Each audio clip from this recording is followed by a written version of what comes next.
tout l'univers, tout à coup, s'était transformé en petits carrés bleus et petits carrés rouges, qui sont répartis tout autour de moi, sur ce plafond, sur ce sol, sous mes pieds là, et sur ces murs que je peux toucher encore.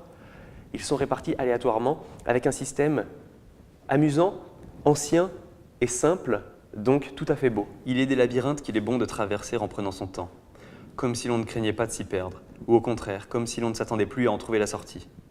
Je t'inviterai à visiter celui-ci avec moi, ou plutôt son souvenir, en moi. Mais existe-t-il réellement un toi et un moi?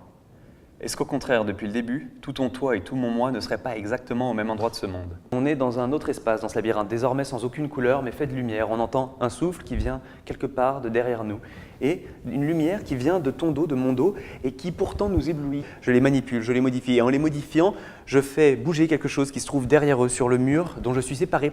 Ces miroirs, tenus loin de toi, tu ne peux rien en faire, tu ne peux les toucher. Mais dans la salle suivante, dans le couloir suivant de ce labyrinthe, te voilà dans un espace beaucoup plus sombre, plein de grands miroirs rectangulaires. Ceux-ci, ils font la taille de ton corps, la taille d'une femme, la taille d'un homme, la taille de toi tout entier. Je vois d'autres objets, je vois d'autres formes qui, circulaires, tournent sur elles-mêmes avec des miroirs qui les reflètent en les déformant.